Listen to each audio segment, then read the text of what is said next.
మనిషి చనిపోయాక అతని ఆత్మకు శాంతి దొరకకపోతే అది ప్రేతాత్మగా మారుతుంది అని అంటారు. కానీ ఒక పండితుడు తన జ్ఞానాన్ని దుర్వినియోగం చేసి చనిపోతే అతడి ఆత్మ భయంకరమైన బ్రహ్మ రాక్షసుడిగా మారుతుందట. కృష్ణా జిల్లా దగ్గరలో ఉన్న ఒక చిన్న గ్రామం వెలుగొండ. ఆ గ్రామానికి బయట అడవి మధ్యలో శివాలయం ఉండేది. ఆ ఆలయం గురించి ఆ గ్రామస్తులని ఎప్పుడూ అడిగినా ఒకటే మాట చెప్తారు: సూర్యాస్తమయం అయిన తర్వాత ఆ ఆలయం వైపుకి అస్సలు వెళ్ళకూడదు అని. అసలు ఆ ఆలయం వెనుక ఏం దాగుంది, దాని వెనుకల ఉన్న మిస్టరీ ఏంటో ఈరోజు మనం స్టోరీలో వినబోతున్నాం. ఆ గ్రామానికి సెలవుల్లో అర్జున్, కార్తిక్ మరియు మధు అనే ముగ్గురు స్నేహితులు వస్తారు. వాళ్ళకి ఒక యూట్యూబ్ ఛానల్ ఉంది.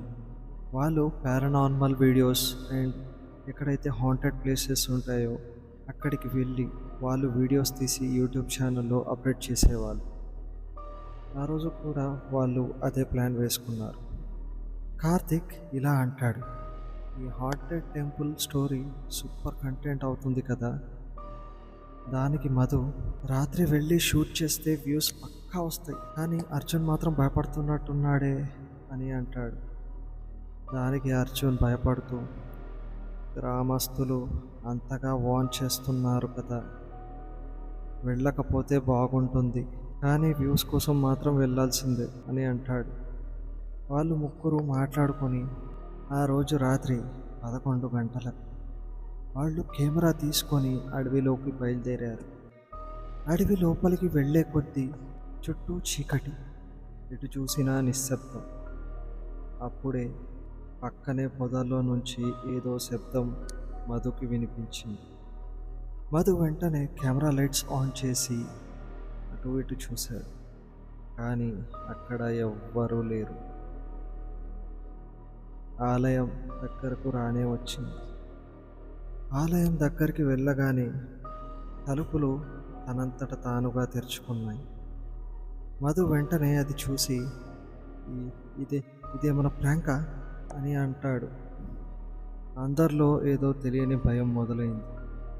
అందరూ కలిసే లోపలికి వెళ్తారు.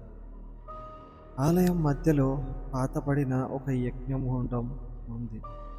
చుట్టూ ఎండిపోయిన రక్తపు మరకలు.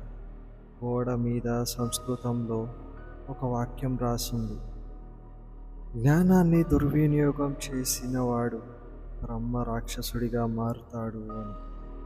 ఇదంతా మధు కెమెరాలో రికార్డ్ చేస్తూనే ఉన్నాడు.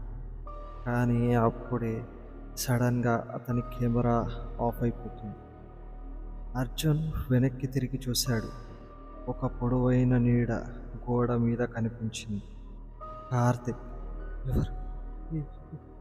ఎవరక్కడ ఎవరక్కడ అని భయంతో గట్టిగా అరుస్తాడు.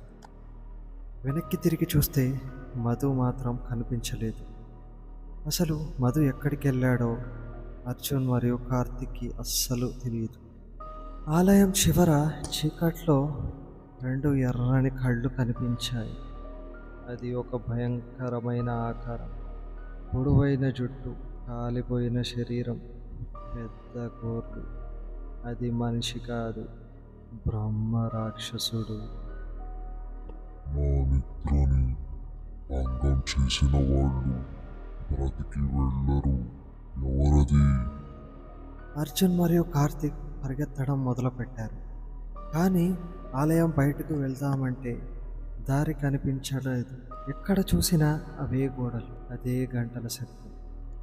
కార్తిక్ ఒక్కసారిగా ఆగిపోయాడు, ఎందుకంటే అతని వెనకాల బ్రహ్మ రాక్షసుడు నిలబడి ఉన్నాడు.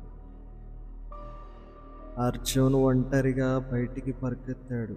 గ్రామానికి చేరుకొని జరిగిందంతా చెప్పాడు. గ్రామస్తులు మరుసటి రోజు ఉదయం ఆలయం దగ్గరికి వెళ్ళారు. కానీ అక్కడ ఎవ్వరూ లేరు. కేవలం ఒక కెమెరా మాత్రమే పడి ఉంది. ఆ కెమెరా ఫుటేజ్లో చివరి 5 సెకండ్లలో కార్తిక్ ముఖం వెనకాల బ్రహ్మ రాక్షసుడు నవ్వుతున్న దృశ్యం ఆ ఊరి వాళ్ళని ఇప్పటి కూడా నిద్రపోనివ్వడం లేదు. అసలు ఆ బ్రహ్మ రాక్షసుడు ఎవరు? గ్రామంలో చాలా సంవత్సరాల క్రితం సోమయ్యాజీ అనే పండితుడు ఉండేవాడు. అతనికి చాలా వేదాలు, మంత్రాలు అన్నీ తెలుసు. కానీ అతను తన శక్తులని డబ్బుల కోసం వాడేవాడు. చివరికి గ్రామస్తులు అతన్ని ఆ గ్రామం నుంచి శపించి వెలివేశారు. ఒక రాత్రి యజ్ఞం చేస్తూ అతను ఆ యజ్ఞపు మంటల్లో కాలి బూడిదైపోయాడు. అప్పటి నుంచి అతని ఆత్మ బ్రహ్మరాక్షసుడిగా మారి ఆ ఆలయంలోనే తిరుగుతుంది అని అంటారు. ఆ తర్వాత నుండి ఆ ఆలయానికి వెళ్ళిన వాళ్ళు ఇప్పటి వరకు తిరిగి రాలేదట. ఇప్పటికీ అర్ధరాత్రి సమయంలో ఆ అడవిలో నుండి గంటల శబ్దం వినిపిస్తుందని గ్రామస్తులు చెబుతూ ఉంటారు. ఈ కథ మీకు నచ్చినట్లయితే ఈ వీడియోని లైక్ చేయండి. ఇలాంటి నిజ జీవిత సంఘటన కథల కోసం ఈ ఛానల్ని సబ్స్క్రైబ్ చేసుకోవడం మర్చిపోకండి. కలుద్దాం నెక్స్ట్ మరొక ఇంట్రెస్టింగ్ వీడియో.